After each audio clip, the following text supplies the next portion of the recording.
All right, everyone, welcoming in Peter Overzet here to the show. We're doing something a little bit different. Actually, not the first time that the Takecast has been live streamed, Pete. I did it once, I want to say about a year and a half ago with our mutual buddy, Joe Holka. So this is the second I should say I Takecast. actually don't. The way the StreamYard service is working, it looks like it's live streaming, but I have it private, so it's not actually going out right now. Wow, what a bummer. We could have made history for the second time. Sorry. I got to give the Takecast the exclusive, and then we'll throw it up on my YouTube channel after. Yeah, this is actually the only podcast I give my full attention. Like, I don't even have Twitter pulled up right now. So like I could be missing all sorts of fantasy football news, or like Bitcoin going to $20,000 right now just because we're doing this show. I thought it would take a certain level of guest on the Takecast to get your full attention. I don't really believe that I'm actually going to get your full attention. I mean, I can't promise that you're going to get my full attention for an hour, but you'll get my full attention for at least the next 15 minutes, at least until I need to start clicking around. You know, we got UEFA Nations League soccer DFS lineups to set, which I think actually this is a good spot for us to start, is because our mutual Twitter buddy Alan Lem wrote this great article about the mental health aspects of DFS, and I was just kind of thinking about it, and I can't really think of something that is less good for your mental health holistically than daily fantasy sports. I mean, it's really bad. It really is too. And I feel it and you probably experience this too, just when you're doing a lot of content and you're busy on Sundays, like there's this emotional weight that gets like, unlifted at the end of the day where I'll just feel like empty inside, like almost even regardless of what happens. And it's just because this entire endeavor is ultimately like really meaningless. We're chasing like these dopamine rushes and these swings and these adrenaline rushes. And then you're left feeling very empty inside, especially if you lose. Well, and I mean, the largest point is that you can't do anything to change the results. Like, you're sitting there on Sunday and you're tilting and you're watching Red Zone and you're refreshing your score app. And I mean, sure, you should be generally aware, I guess, to be thinking about swaps, you know, because swaps are important and you can generate a lot of extra value that way. But it's not like me watching the Cardinals game in the afternoon is going to change whether DeAndre Hopkins catches that Hail Mary touchdown or not. Like it doesn't do anything but stir up the dopamine and also the tilt. And what's so hard about it too is we all have like our main leagues, our main teams, our main contests that we care about the most. But when you elevate those, then you're sweating those harder, you're reacting to those harder. If that one goes bad, you forget all the good stuff that happens. But then on the flip side, the best way to do is to be in a lot of stuff. You know, you get callous to the individual sweats, you have your portfolio, you take a more holistic approach, but that isn't also as fun from a sweat perspective. I've definitely swung in that direction where I don't tilt or sweat too hard. But then again, I also don't get like the massive satisfaction of things going my way because I haven't put the emotional investment in it either. Oh, I mean, yeah, 100%. Because like the thing I care about the most on Sunday really actually probably is what will impact my life the least, which is my cash team on DraftKings, right? Like, I mean, even a good year in DK cash would be like 9% ROI. Like if I hit 9% in cash games on DraftKings over 16 or 17 weeks, like that means I probably crushed. Whereas like my expectation is probably more like 3 to 5%. Whereas the potential ROI in the SPY, in the red zone, and you know the single entry stuff on FanDuel is way higher. And then the potential ROI on our main event teams and our football guys teams are even higher than that. But that's the thing we care about the least. I mean, I guess I can't speak for you, but the thing I sweat the least on Sunday is the season-long teams. Yeah, no, it's actually bad for me for DFS. I actually don't live sweat anything. I am like very weird. I don't like sitting and staring at my DraftKings contest page, like the whole watch pot doesn't boil thing. And I take it to the extreme. I open up all of our season long teams like after the 4 p.m. slate has finished and I'm then going through being like, oh, this happened, because it is just too much. And also when you have all these different things across DFS, fantasy, dynasty, all this, it's like you get yourself in a pretzel. You're like, wait, I need this here, but this there. And that's not fun. So I'd rather just just know the things I'm generally rooting for. Like, oh, we have Antonio Gibson on a couple of teams. If he does well, that's good for us. So I try to find myself in a place where I'm rooting for things as opposed to against things. Yeah, I mean the most mentally unhealthy scenario, and I know everyone listening to this podcast has been here, where you need X result on Monday night, but you're also sweating Y result on Monday night, so you're looking for the perfect middle. Like for me last night, just for an example, is like I needed the Chicago Bears defense under, I think, like 6 FFPC points, but then I needed under Allen Robinson 14 PPR points. Like, it's just one of those things where it's like, I'm just watching this whole game and not rooting for anything. I'm just rooting for absolutely nothing to happen in this game.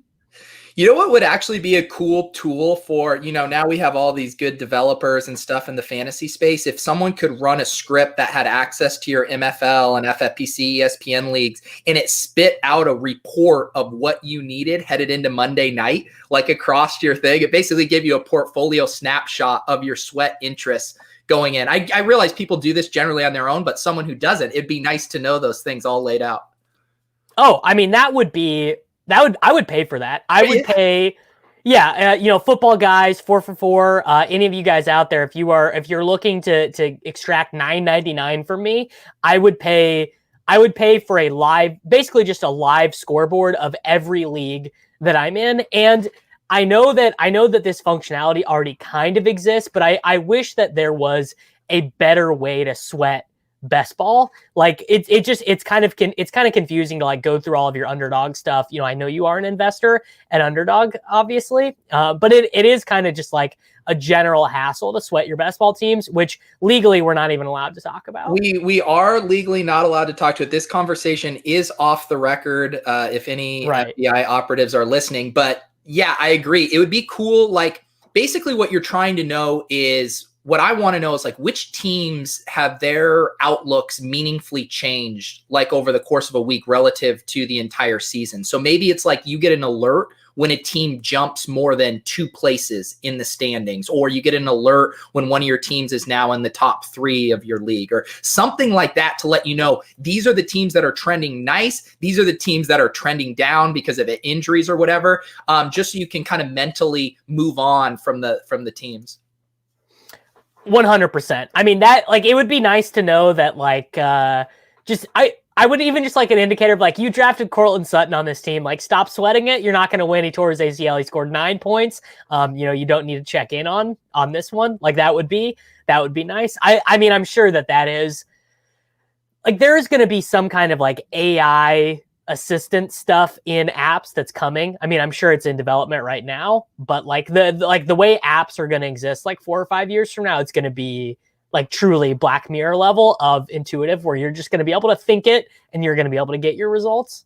Well, and it not only are these things we're asking for, but it's also, like you said, that's good for the apps. I mean, I just watched that Social Dilemma documentary on Netflix. Oh, yeah. How like the stuff everyone knows, how these apps are reverse engineered to get our attention and keep us there.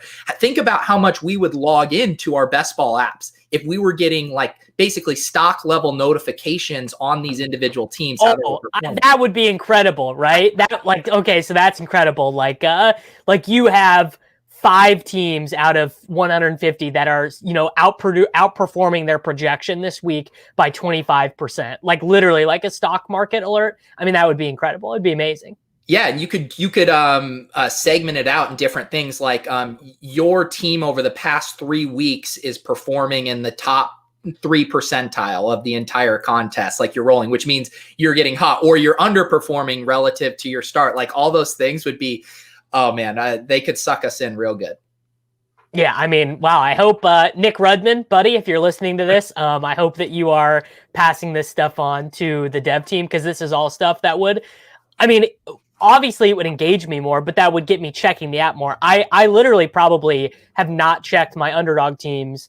I would guess I haven't opened it in 4 weeks, probably. Like, it's been forever. I check like once every 2 weeks just to see how many teams I have with a little Josh Hermsmeyer-esque medal next to them there. And I do also just want to point out how hilarious it is that we started this little segment on mental health of DFS and then thought up ideas to more ruin our mental health. To just ruin our brains. I mean, it's like what we're saying. I mean, it is the most insidious activity, and it's so easy to just maintain that constant draw to the screen, that constant draw to like, I got to check the score. I mean, there are 3 days a week where you're watching games basically. And I mean, like Monday Night Football, I just should not watch it. It's what I don't remember. Like, has there been a really good classic Monday Night Football game? Like, why did I watch Bears Vikings? It was one of the worst games I've ever watched, and I saw every snap. Yeah, I actually I watched the Netflix original movie Holiday last night with Lauren as opposed to watching Night Football, and it seemed like I made a pretty good decision, which is hard to do when you're watching Holiday. You definitely made the correct decision. So Bitcoin, Pete, we are going to the moon. You can just always tell when the mood is changing, because now the Bitcoin tweets are like everyone's tweeting about it, right? Like everyone, you're getting questions about it from your buddies, from your family in real life. And it's close to making me kind of want to be like, all right, well, this is top territory. This feels very December 2017. But then on the other hand, we have, PayPal launching crypto support. We have the company Square and Microsoft announcing that they have purchased Bitcoin as part of their cash reserves. I mean, this could be the rocket ship. Yeah, although I will say I read an article this morning, I think it was on Bloomberg and stuff, about why this feels a little different. And they were actually kind of saying we haven't reached the kind of point where, like, I do actually think the old Thanksgiving litmus test, like, I don't think my father-in-law is going to bring it up at Thanksgiving this year, where he did do that 3 years ago. In 2017. Because it's going to be when it hits like new all-time high. Like, we still haven't even passed the 20,000 all-time high. So I think in our circle, we are noticing the chatter now again, which hadn't been there, over the past couple years. Yes, but I think we still have another level. But actually what they said was encouraging about this is it's not driven just purely on speculation and all the FOMO and stuff like that. There's way more institutional investors this time around. We have more kind of like uncertainty in the global markets and stuff. So there's a lot more kind of, I would say, good reasons that are causing it to rise now than in the past. Although we will hit that point where then we get all the FOMO people hopping in again. I mean, that's my favorite time. I know I actually have one buddy of my college friends and stuff who I would consider when this guy asks about buying it, like, we're officially in Bitcoin mania. I think his first buy was probably at like $14,000, and that was when all three of his roommates had been buying Bitcoin for like the last 2 years, and he just could not have cared less about it. And literally this morning, he was just like, "So what's the deal with Bitcoin? Why am I seeing all this stuff?" Which is, again, that is very anecdotal, but that would definitely be something that Taleb would tell you is actually probably a signal. Like when random people on the street start asking about an investment opportunity, that probably means it's not as great of an investment opportunity. The thing that's tilting me now, and I know I'm not the only one here, with bets being settled on the election, depending on what sports books, or even if you were, we know Empire Baker was have BTC bets with people, like, you are losing so much money right now, not getting paid out on those bets. Like, I haven't been making sports bets because like my entire bankroll is tied up in a Biden bet that hasn't paid off yet. I just emptied the clip on it, and I'm like, okay, now can we pay this out here before Bitcoin goes to 25,000?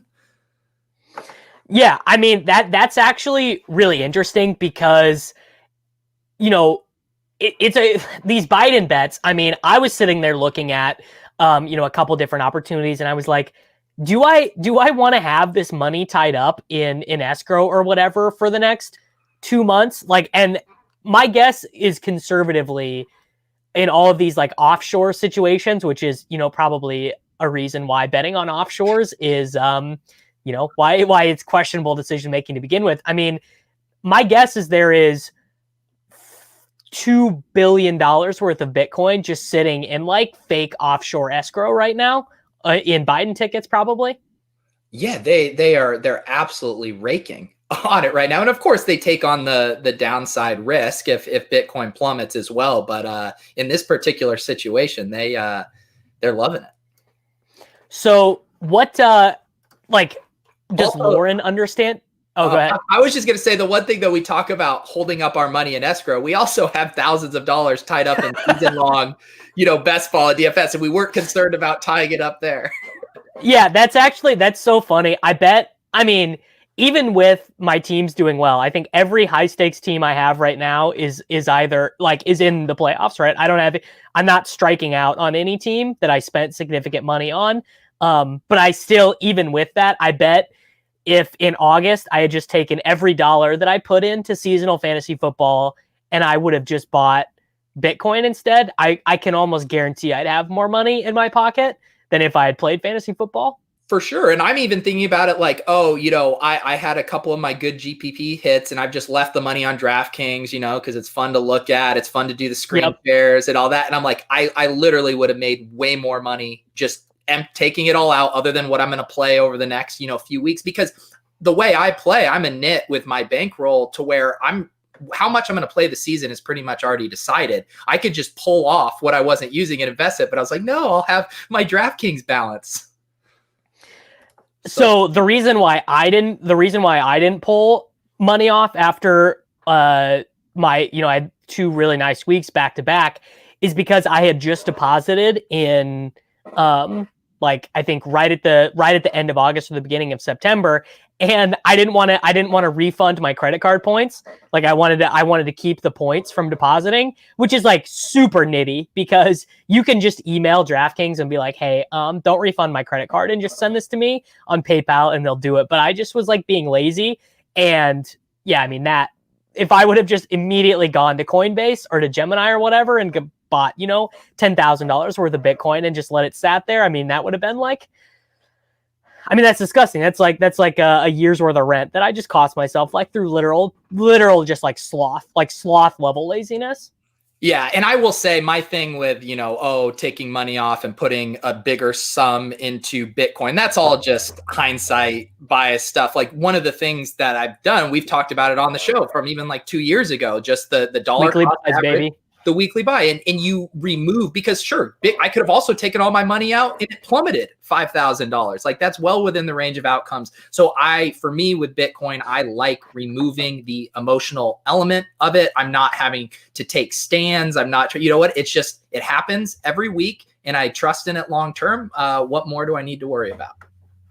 So I actually, I kind of do this thing where, I have my weekly buys too, but I also on like occasions I'll like buy more Bitcoin. Like on like my friend's wedding day, I'll like buy more Bitcoin and have it like tied up as like, oh, this is a signifier. I'll remember what Bitcoin cost on this day. And then every time you do well in DFS, like just buy yourself a little bit of Bitcoin as a treat. Like, oh, you got the Seattle game stack, right? Like go ahead and just buy yourself a little treat. Like, instead of ordering Applebee's takeout or whatever. Wow. This is where Davis a little bit of Bitcoin, showing his privilege, condescending to the people that like to get Applebee's takeout. I like to get Applebee's takeout, bro. I like it too, because the normal one is just, how much do you spend on a cup of coffee every day? I like Applebee's takeout as the new denomination for that. Well, that's just I haven't been to a restaurant since March, so it's all been takeout, dude. That's just kind of how I think about like that is like the expenditure now, because like I'm not going to the movies, we're not going out to dinner. It's like literally like the expenditure would be getting a nice place for takeout, basically. Yeah, the all of my expenses are just way, way, way, way down. Like not spending money on anything other than takeout, probably. My frivolous spending is actually up because I'm just sitting at my fucking computer all day. It's like, oh great, I want to buy some new Adidas sweatpants. I want to buy a Theragun. I've been buying like home gym stuff because at this point, like I don't think I'm gonna want to go back to the gym for months. They're actually the gym that I had a membership to actually shut down because they had like an outbreak there. Like they were up and running and people were coming in and some of the workers got sick and they had to close it down. Yeah. Tough scenes. Well, you had we've seen you on some of our calls for our FFPC leagues. You're down there crushing the recumbent bike. Crushing it, bro. I'm in a tricky spot because I go to this boxing gym and they've resumed, indoor classes, but I don't personally feel comfortable with it. And they have like an outdoor setup and they have some heavy bags out there. So I've been doing all outdoor classes now, but it's also, we're in New England here entering mid-November and it's starting to get really cold. And so it's going to be interesting to see when I throw in the towel and being like, I'm not going to go work out here in 15-degree weather in the snow outside. But again, it's been so good for my mental health and everything, creativity, just stamina, all of that, to be able to go to these classes 3 or 4 times a week and not have to worry about programming my own workouts, which I'm sure everyone, feels this to some extent, but that's a chore and it's hard to do when you're trying to juggle a lot of other things. Yeah. So what is your plan for the winter? I mean, are you just going to be doing push-ups and sit-ups in your basement, or like are you gonna get a treadmill? Are you gonna get weights? Like do you have a plan?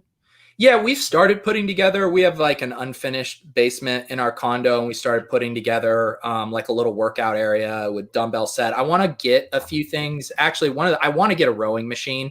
We also have like low ceilings in our basement, so there's not like a ton of options. Yeah. So like a rowing machine would be perfect. And I do think I might look into, if the like beams and stuff will support it, a heavy bag, so I can do some of the boxing workouts down there. But yeah, I think if I'm not able to do outdoor workouts, I think I will just be fully inside. And I think I was talking with Lauren about it too. And I think one of the big things for me with workouts and why I love going where the class is already programmed for me is you're just less likely to do something when you have to think about it, like on the spot. And you're like, 100%. Not only do I have to work out, but I have to think of the workout. So I have to think about the workouts. Yeah. That's so hard. So I think what I'll end up doing is probably try to program for a week on Sundays and be like, Monday, I'm going to do this for 25 minutes, just write it all out. So then when the time comes, it's like, I don't have to also expend that energy thinking about it. It's already there for me.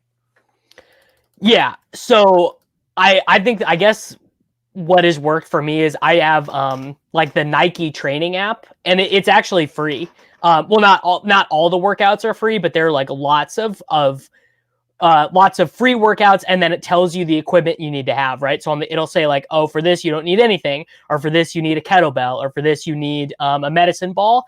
And actually on Prime Day, I just bought a bunch of shit. I bought like resistance bands, kettlebells, a 15-pound medicine ball, like a bunch of different stuff. Like I think I set up like a home gym that if I was motivated, I could do anything, like work out whatever muscle group I wanted, get whatever cardio in for probably like $450, honestly, which like for, in a lot of people's situation, that is unreasonable. But like, I assume like if you have discretional income to play DFS, you could probably afford that as well.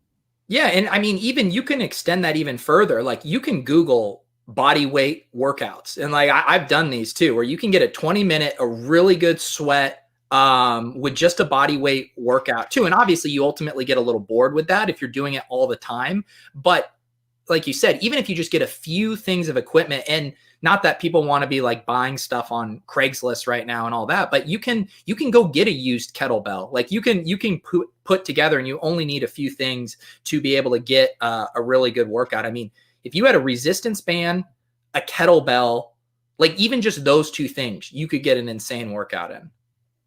And I mean, those two things you could order off Amazon right now for like a combined $11.50 for real. Yeah. Yeah. I mean, and so this is an interesting thing that's related to this, the price of a cup of coffee and everything. Have you ever been one of those people that's like really fanatical about like your retirement money, or have you known anyone like that where it's like, every dollar you spend today is like $3 retirement dollars?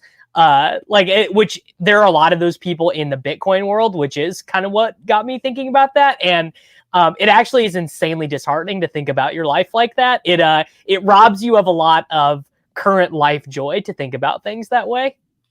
Yeah, no, I mean, I've seen the charts and all the stuff, the difference if you save an extra $5 now a month, like how that compounds, like everyone knows how that compounding interest and stuff works. But yeah, I do like, where does that end? To what point are you putting so much away in savings? Not only are you missing out on other financial opportunities in the short term that might have a better ROI, but you're also, like you said, you might be sacrificing quality of life too. It's something I think about a lot too, of this idea of, you hear it like glorified along, like, what if I just do 10 years of, bare bones, eating top ramen, and then I can retire and early. And it's like, okay, but I'm also like, I'm 33 right now. Like, these are the years I want to be maximizing in living to the fullest extent. Like, I'd actually rather be a little pared down the road as opposed to right now. So I think it just depends on your philosophy and where you're trying to actually maximize your money. Did you end up reading Bill Perkins' Die with Zero book? No, but like, it's sitting on my shelf, and I would actually love to have him on the show. So Bill, if you are, buddy, if you're listening, I think yeah, he probably would. I just haven't reached out to him or anything. I actually think he would be a fascinating guy to talk to. I mean, the idea of like living your life in cycles, though, of being like, this 5 years, I'm just going to cross so much shit off my bucket list, and then I'm going to get back to the grind at like 35 or whatever. I mean, that's actually pretty interesting to me. Like that theory is, I mean, it's just so far away from our experience, right? Like everything, especially in Western society, is linear, right? We think of everything as a progression. You go to college, you get a shitty job, then a slightly better job, then a slightly better job, then the best job. Then you go from your apartment to a condo to a nicer house. And it all leads up to living, your best life when you're 65 or whatever, basically. Yeah, and he has some like concrete examples in there too. And again, this depends on what your specific interests are. He used the one of a guy who loved to ski and do all of these ski trips. As you get older, it physically is harder and less enjoyable to ski 10 days in a row. When your bones are getting achy and your joints are hurting, like all that stuff. So he's looking at maximize those things you can physically do now while you are younger. And he also makes the point of why being in shape, and Bales talks about this a lot too, of why that's one of the best long-term investments you can make, is because not only are you healthier, but you're able to actually maximize the things you want to enjoy down the road, because you can just actually do them longer than you would otherwise. And I think, long-term or kind of world travel, physical activity, stuff like that, all fall into that bucket where you can actually maximize that stuff now. Yeah, that is, that's like a very great point to make, is like your life from, ages 40 to 50 is going to be a lot better if you took care of yourself, stayed in shape. Like if you get to be 45 and you haven't been working out, don't run, don't do any cardio, like your body is just going to feel sick, dude. Like it's just going to be like, man, I just ate Burger King for 23 years and never worked out. Like your experience at those ages is going to be not great. But, on the other hand, modern medicine does advance in new ways, like literally every single day. Like there are outs for people who don't take care of themselves now to just have a whole different experience when they get older because of how amazing modern medicine is. Wow. Davis touting not working out because you might get bailed out by a miracle drug in 20 years. But like you might, though. Like that's a real thing, that there might be some incredible procedure, or like who knows? Like literally, who could even imagine the growth curve of technology over the next 20 years? I mean, there are things that are happening now that 5 years ago sounded absurd, and things that are happening now that 15 years ago sounded like science fiction. I mean, like literally with how, there are so many people, incentivized to discover these things, to make money, obviously.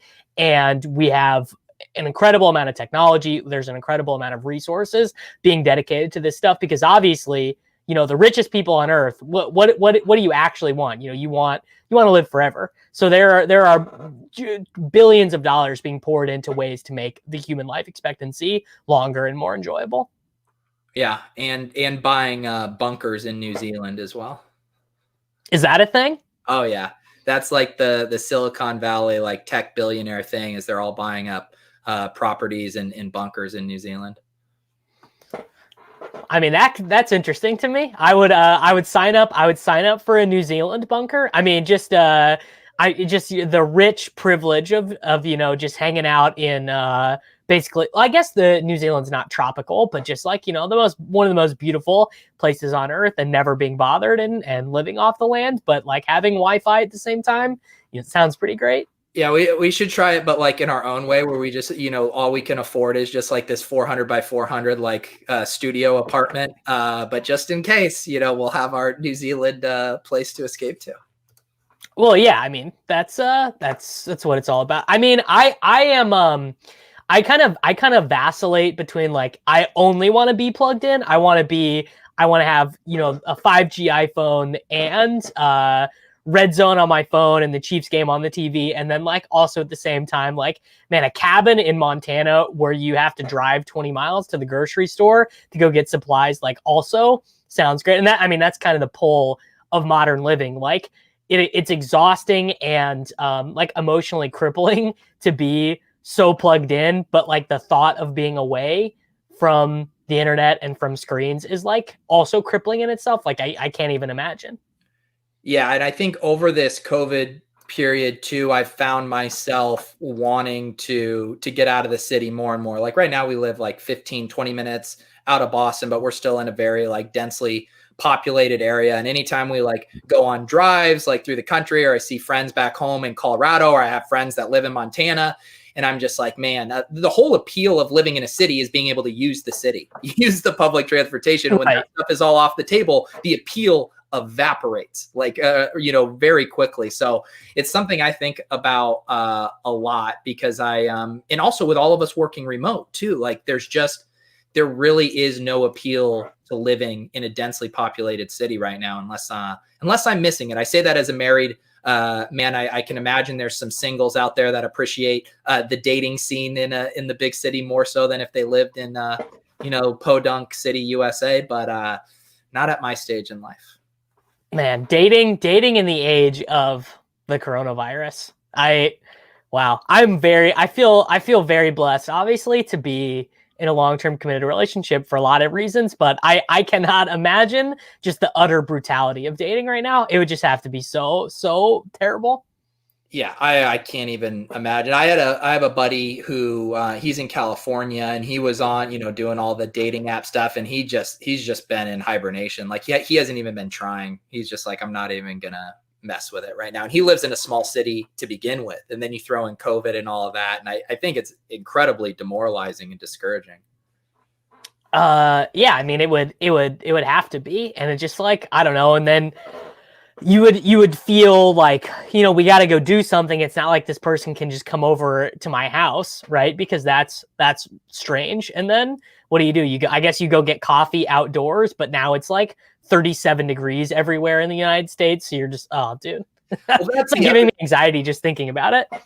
I've been starting to get jealous too of like I went to school in San Diego, and, I know there's a bunch of DFS players that live out there and stuff like that. And it's like, the whole lockdown stuff is a lot more palatable when you can go be outside year round, taking advantage of that for walks and access to the beach and all that. And so for the people that are still able to do that in SoCal and in Florida and stuff, man, I'm going to be extremely jealous for them when I'm having to, bundle up to go on a 1 mile walk just to get outside. Yeah. I mean, like seasonal depression is like already a thing, right? Like it's dark at, I mean, it literally gets dark at like 4:45 now. Like it's unbelievable. It's terrible.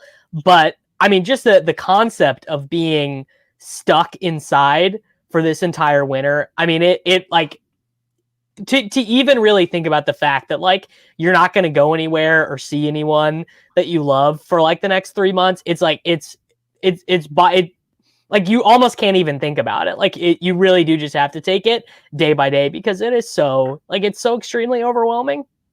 Yeah, and we're in this weird place right now where people, just how it happened in the summer, people have gotten bored of COVID. They've gotten bored, and they've let their guard down. They become more complacent. And then on top of that, we have the really good news about vaccines right now that seem very promising and real and hopeful.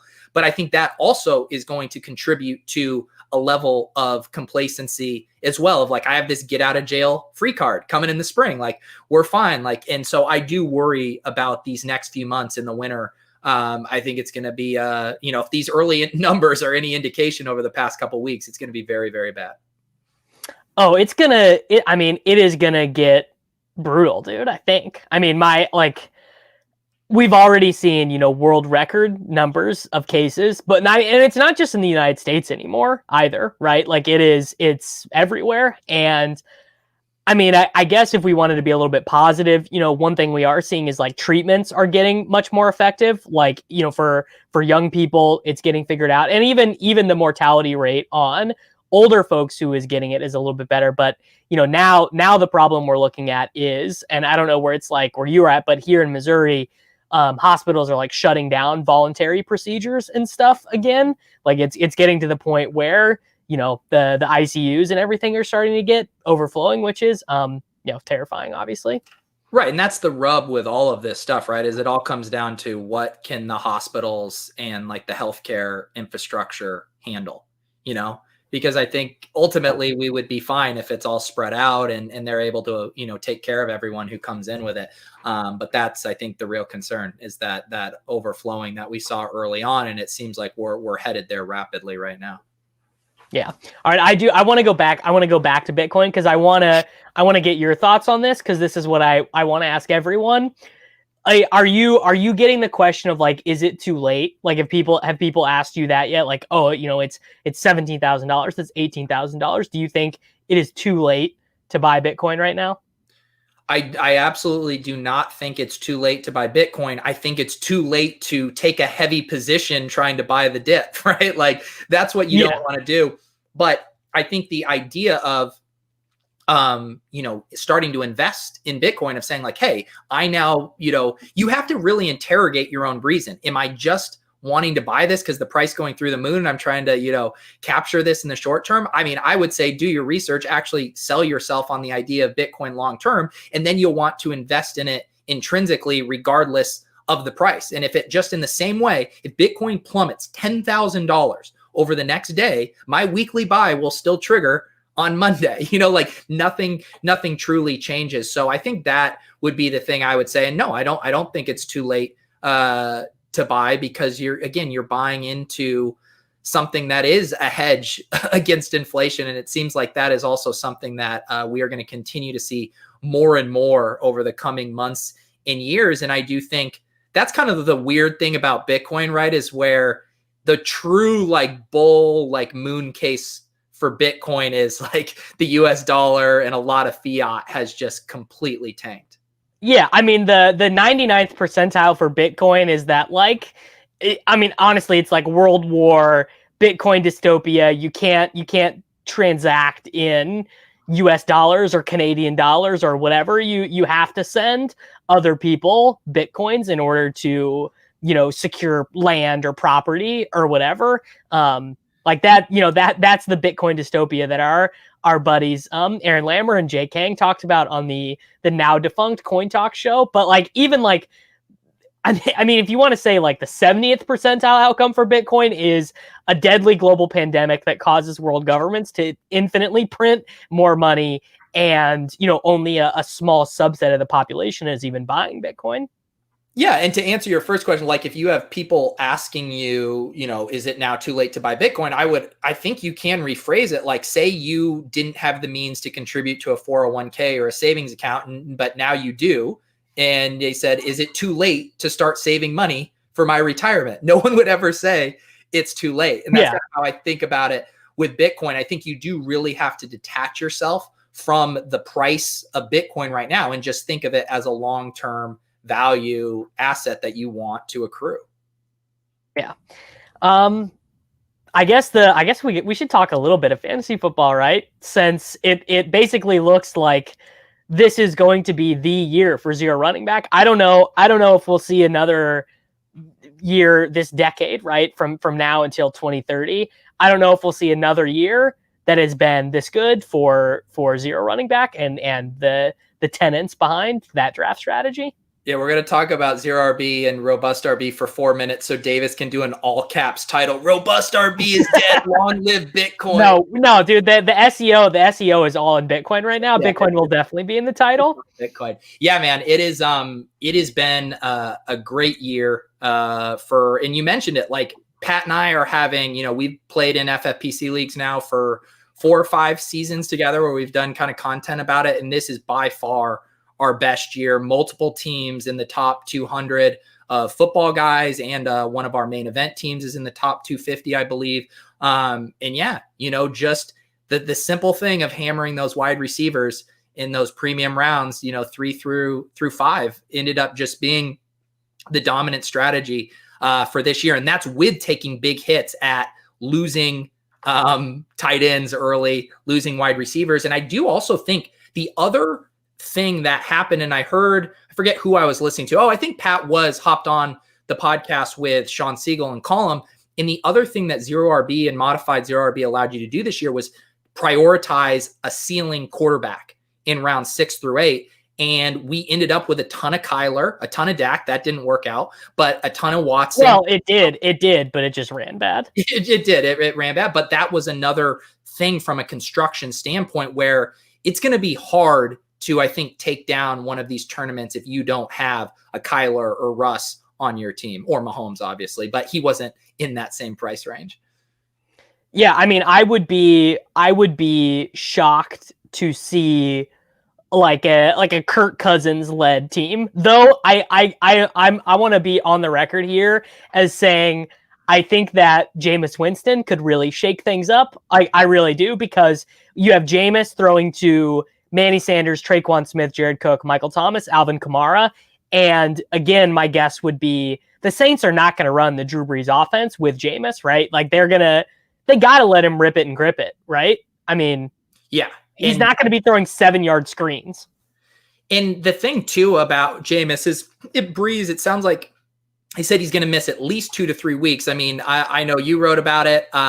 Everyone's writing about this schedule. They get 2 dome games versus Atlanta in the next 3 weeks, and then a game against Denver. So, I mean, even if you have your doubts about Jameis, I mean, the schedule could not be better. I guess where my doubts come in would be like, are these weapons actually a good stylistic fit? And do they have the guys that can really make plays? I mean, when I think of Michael Thomas, I think of all these precision routes with Drew Brees. I don't think of Michael Thomas being a great pairing with Jameis, but I hope I'm wrong.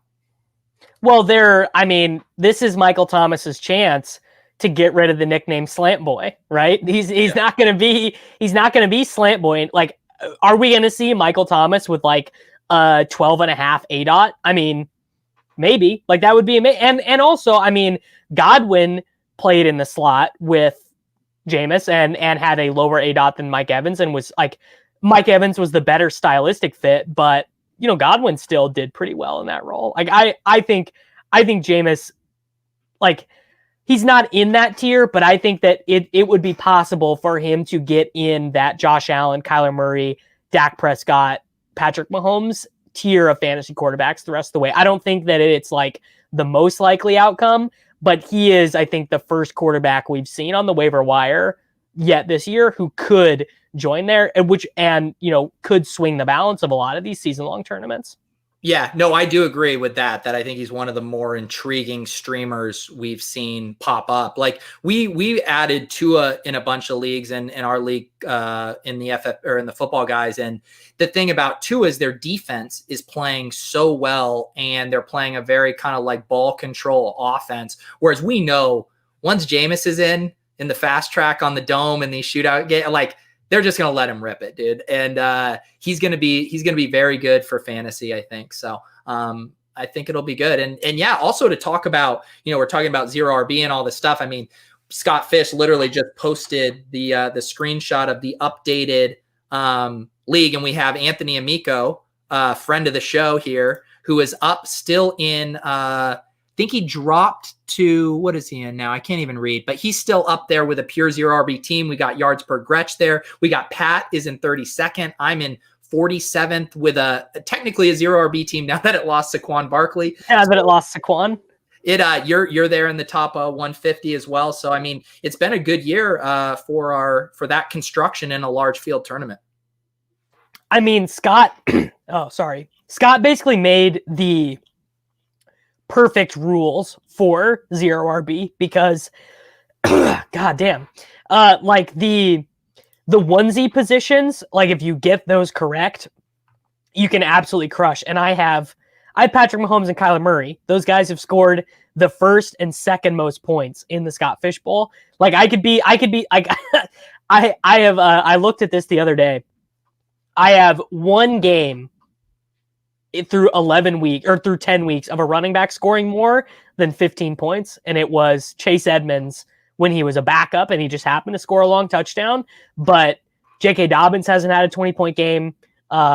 Edmonds only had the one. I've started LaMichael Pirine. I've started Boston Scott. Like I just these total nothings, but you just don't need them because wide receivers score more points. Yep. Yeah, no, it is true. And the other thing that has been interesting is there were a lot of teams, myself included. Like I think I ended up taking 3 tight ends in the first 10 rounds because I didn't get an early one. The kind of loading up on tight ends has not worked this year because outside of Kelsey, like no one is truly dominating. And there were a lot of people that used a lot of kind of valuable draft capital on tight ends in this format. And again, I don't necessarily think that was bad process. We've just seen such an underwhelming year from tight end. This is the tight end apocalypse here, right? Because Ertz sucks, then gets hurt. Kittle has 2 good games, but gets hurt. Waller he's gotten a lot of volume, but certainly Waller has not been a league-winning player, right? I don't think anyone would argue he's been like a league-winning player. Evan Ingram has been mostly bad. Even the guys like Higbee, Gesicki, Fant, these guys have been hurt or average. Hawkinson has been, I mean, this has got to be the worst tight end year ever. I mean, how many tight ends are even going to score 100 PPR points? Like 5, maybe. It's so bad. Yeah, I mean, Gronk was the highest tight end on the main slate this past week with like 14 points. I mean, it's just unbelievably gross out there. And yeah, I mean, for DFS especially, it's been there's just no one to pay up for. It doesn't. I mean, I saw a lot of guys were winning tournaments with Logan Thomas this week. The dude just gets 6 targets every week and is priced in the low 3s. It's like that's why I don't mind taking a 0 from Jacob Hollister this week or whatever, because how much different is Jacob Hollister from Goddard? For 2,000 more. Like there's no difference at this point. Yeah, no, there isn't. And I mean, I guess that's probably a good lesson to take into next year of like, and we do it every year, but like, don't talk yourself into TJ Hawkinson in the 7th round. Don't talk. I mean, Irv Smith Jr. was going in like the 8th round of these things. And I mean, he literally, I bet Irv Smith Jr., I'm going to look right now. How many catches do you think Irv Smith Jr. has this year? I would guess he has like 8 catches. I was gonna guess 12. He has 13, and I mean, and it's like the Irv Smith Jr. was probably going ahead of like Tony Pollard, like even premium 0 RB guys. Like it's just insane. I mean, I don't know. The big disappointment though has been Mark Andrews, who we thought Mark Andrews was gonna be the tight end 1, like we really did, and the poor Ravens, bro. It's been brutal to watch. How much do you think Mark Andrew, I mean, I know they're intertwined, but how much do you think his struggles have been related to just his own kind of performance and skill set versus just the team really struggling? Well, it's definitely related to the team struggling because last year they were playing so fast and this year they are playing super, super slow. But I mean, he does drop balls all the time. I mean, like, it is so infuriating to watch. Like, he just lets them doink off his hands left and right. But, I mean, Lamar has just been terrible. Like, Lamar has not been good throwing the ball. He has been bad. He has been inaccurate. And Andrew's value is so correlated to touchdowns that if the offense is playing slower, scoring fewer points, I mean, he never had a chance, really. And the other kind of development too is, I mean, Lamar loves Willie Snead. Like he locks into Willie Snead so much. And it's the biggest tease because Snead looks like a slightly mini-me version of Mark Andrews. I get excited every time. I'm like, nope, that's Willie Snead, not Mark Andrews. I mean, also another good conversation, as you are a Showdown thought leader. Showdown might be dead. I think that slate, not dead, but like the only thing that matters now is finding unique constructions, because in that Ravens Patriots Showdown slate, the Willie Snead captain, Rex Burkhead, Lamar Jackson team was with Jacoby Myers was duped like 50 ways. Like that wasn't even a unique construction where Willie Snead was like 1.6% owned in the captain and only 20% owned period. And that team at the top of the Million Maker for Showdown was duped. I mean, that is disgusting. It is, but I'll push back and say, did you see the team that won? I don't play the big one. I always play like the $3 20 max ones and stuff. But the team solo shipped that last night with a construction that two made defenses. Sense. Did you see that?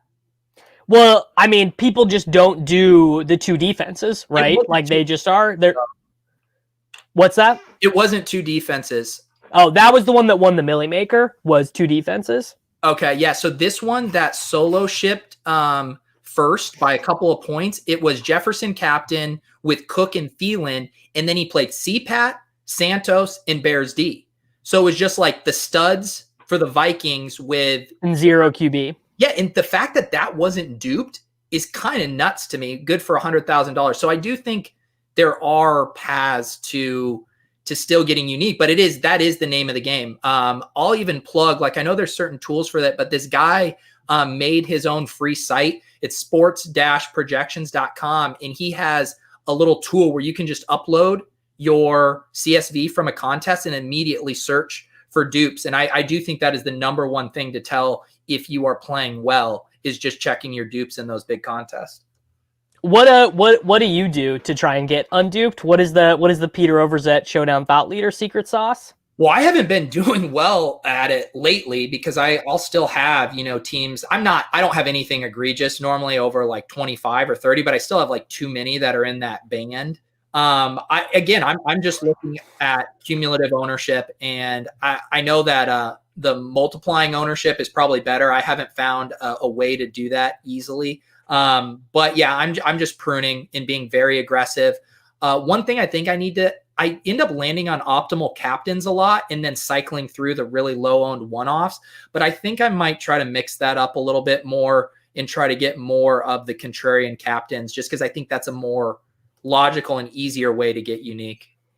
Well, something I've been trying to do is not spreading at captain so much, like not playing like 9 different options. But so like on Monday night for that Bears-Vikings game, I only used Jefferson, Patterson, and Allen Robinson. So none of the quarterbacks, didn't use Dalvin Cook. I mean, really, if you're wanting to think about the easiest way of eliminating duplicates and finding unique constructions, it's don't play the chalk running back captain. So Derrick Henry, Dalvin Cook, Ezekiel Elliott, those guys, like just don't play any of them in the captain, and then don't play quarterback captains. And you've right there, you've knocked off like 50% of the pool from duplicating you. And you're gonna lose a lot of the time, but also you're gonna lose a lot of the time anyways, because Showdown's really hard, and that's just the name of the game.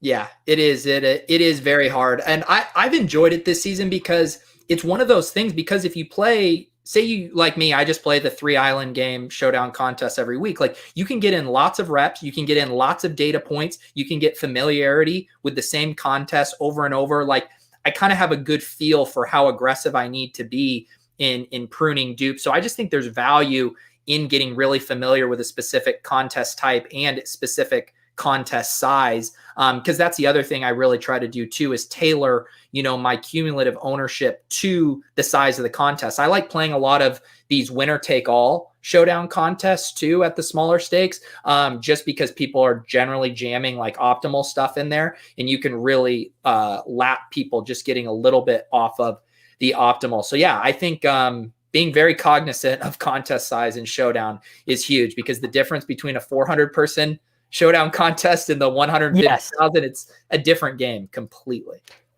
Is your lineup or is your contest selection basically stayed the same in the main slate as well? Like my favorite contests are the smaller spy. So there's a spy with 5,000 people and then a spy with I think that it's 1,000 or 1,100 people.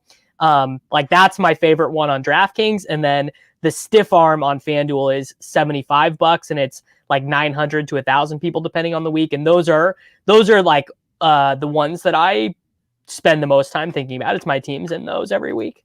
Yeah, I'm the same way. I mean, when I had my big hit earlier this season, I scaled it up to where I was like playing any of the spies they offered, any of the red zone. But I'm with you. I like the smaller red zone, the smaller spy ones. It seemed like most weeks the smaller one has been 2,222. And then this past week, like you mentioned, they made it even smaller, which I like. But they did like 3 of them though. Did they? Yeah. Yeah. So no, but to your point, I've mostly been playing like the exact same volume every single week. And maybe that's nitty, maybe that's wrong, but I just it's the one thing I think I'm pretty good at is having good bankroll management. So I'm just going to keep that locked in. Yeah, I mean that's the key. It would be it's very easy to hit and then just play every contest and just whatever. And it's very easy to give it back in DFS. There's an infinite number of things to play. There's an infinite, there's a lot of buttons to click, and that's been the battle.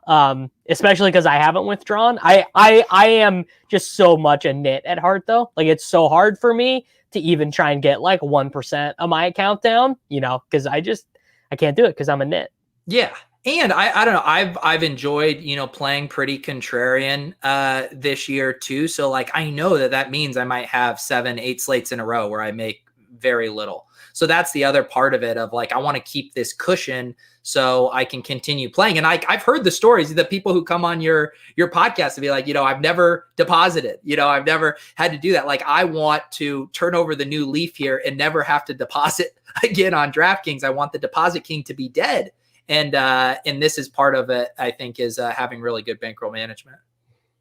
Yeah, I mean, yeah, what a story from Doubt. Just like, oh yeah, dude, I deposited $50 and now I own the site. Now I made enough money on DraftKings to buy DraftKings.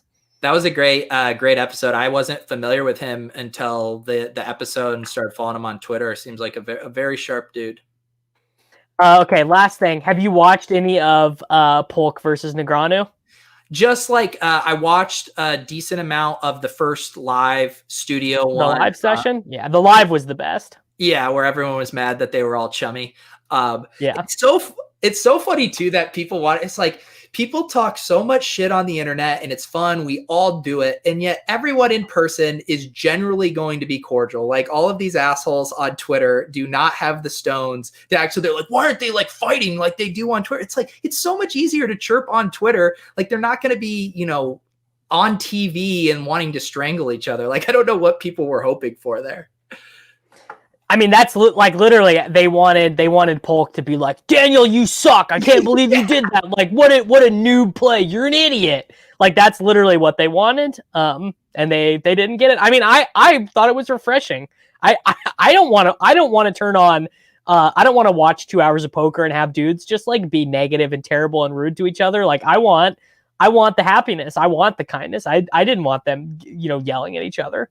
And the other thing is for me, I actually think there's something even funner to them being cordial because I like picking up the like very subtle passive aggressiveness, the very subtle condescending things. And you can see it now too on their Twitter. We're like, yeah, there was a really nice session. But I actually ran pretty poorly in my all-ins here. He was running like a god. Like, I don't know. I enjoy picking up on kind of the subtle frustrations when they're putting on a good face.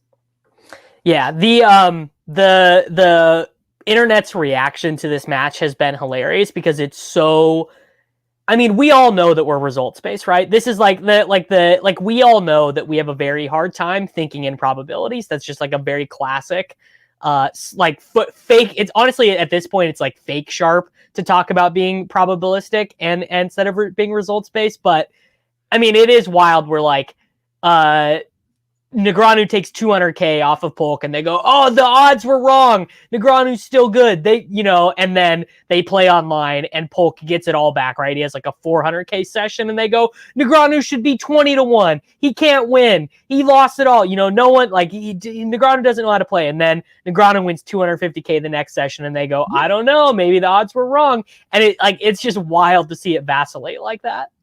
We also, I mean, it happens in DFS too. Like, Empire dusted Osimo in the 10 challenge, and then it won't get reported, but Osimo won the $1,500 single entry game changer this week by 20 points. Just absolutely ran away with it on one of these low scoring weeks. But again, Osimo sucks, the worst, player now because he lost these 10 Thunderdome slates. But it's like, that's not how this stuff works. It is. I just think that no one will ever forget the Julian Edelman play. No one, I will, for as long as I live, I'll never forget Osimo playing Julian Edelman in the Thunderdome. I don't even know what he did in golf or what he did in MMA because, I don't know. Well, I guess in golf I know, but I wouldn't know what was a bad play in MMA. But I just like the Edelman play. I'll never forget. It is. I felt the same way. Like, I don't know anything about the sports enough to look at a lineup and know. But the other one, yeah, I mean, maybe we should bring Fantasyland back from the dead to do like a 30 for 30S profile on the Julian Edelman play. Where were you when Osimo flipped over Julian Edelman in the Thunderdome in the challenge? All right, Pete, tout chip chasing and all the good stuff. Yeah, we continue to roll on Wednesday nights on the Ship Chasing channel. We're gonna have our buddy Crack Rock on, the guy who loves to crank it purple on Wednesday night here. That's right. Yeah, we have a really nice main event team with him, and we'll have to get you back on soon to talk about our ship taking team, which is doing well here. And then I just have if you're watching this on my channel, I have been doing a review show on Mondays for my DFS single entry teams, and then I do a Friday build show just focusing on tournament strategy and stuff like that. So I think people would enjoy those as well. Yeah, we have to run hot here in week number 11 to make sure that we lock in the playoffs in ship taking. But everyone follow Pete on Twitter. Next week the show will of course be back, and we'll talk to all you guys soon.